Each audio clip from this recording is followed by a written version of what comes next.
Welcome to IGN's Beginner's Guide to Star Wars: The Old Republic. This guide is here for people new to the game to give them some basic information that'll help them learn the basics, and a few tips that'll make their interstellar adventures more enjoyable. We'll be going over the user interface, talk about quests and what characters' icons mean, and finally, loot. If you're watching on YouTube and want to jump to one of those sections now, just click the appropriate button on the bottom of the screen. Let's begin with the interface. The game's interface may be a little intimidating at first, but you'll pick it up fairly quick. New players may have questions about keyboard commands or what certain things do. It's a little weird to get used to, but if you're looking for how to do something specific like auto run, you can hop into the keyboard menu by hitting escape, going to preferences, and clicking this tab at the bottom of the screen. Here you'll find information like how to toggle on auto run by hitting numlock, set your chat options, and more. I also like to turn on things like auto loot, area loot, and auto target in the game's control section. Some that you may not find is how to display your frames per second, which you can do by hitting Ctrl, Shift, and F, or that you can hit Alt and Z to hide your user interface. Sometimes it's nice just seeing your character kicking some butt. So that's where you find the basics. Now let's talk about a few other important things, like dancing, missions, enemies, and quests. Let's start with busting a groove. Dancing and all of your emotes can be found in the top left corner of the chat window up here. You can also learn to type some of the commands like /wave if you prefer entering them on a keyboard. For now, let's watch my Jedi get down. Okay, now let's talk about quests. To pick up a quest, you can talk to people with these yellow triangles above their heads. Talking to them will give you a quest to complete that'll show up over here. If it's turned off, just click here. Sometimes a mission giver will hand you a specific item that you'll need to complete your mission, and you can access it in your inventory here or by pressing I. If you notice a character with a green glow by the yellow triangle, you've completed a quest. Turn in that quest to grab some loot. Now if you see someone with gray lines, remember where they stood because you can always come back here later and get a quest from him or her when you hit a certain level or move the story forward enough.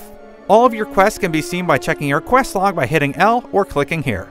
Gray ones mean that they'll be extremely easy, green ones mean they're a tad more difficult, yellow means that they may give you a challenge, and red means you might die. But they're still possible, just maybe take a buddy. Speaking of dying, keep in mind that all enemies have an aggro radius, meaning if you get too close, they will attack you. So just make sure you kill everything that gets in your way like I do. In addition to the quest givers, make sure you visit taxi services to unlock new areas, and always click these terminals so you can fast travel back to that area in the future.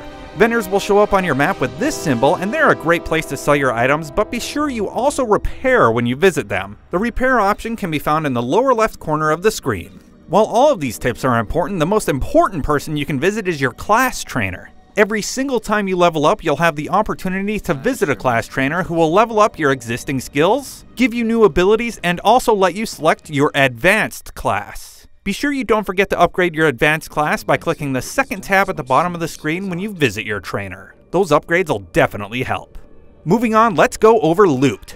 Loot is the most important part of any MMO. You may notice that sometimes when you kill someone, a beam of light shoots out of them into the sky. Well, each of those lights means something. Yellow means you can get quest loot or commendations. Light blue means common loot. Orange means custom loot. Green means premium loot.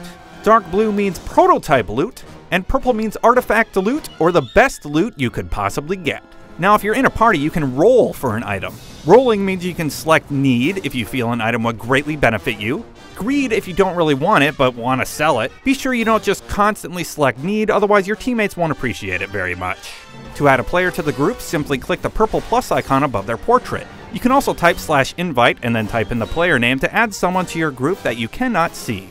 Now, if you just want to talk to the people in your group, type /P to only chat with them. And finally, if you want to leave a group, type /leave or right-click your character portrait and click Leave Group. And that's it for our beginner's guide to Star Wars: The Old Republic. If you liked this video and found it helpful, be sure you subscribe to our channel and give us a thumbs up. We'll have plenty more videos on the way. Not only do we have video content here, but you can also visit our wiki for all of your Star Wars needs. Anyway, if you'll excuse me, I need to get back to defending the galaxy.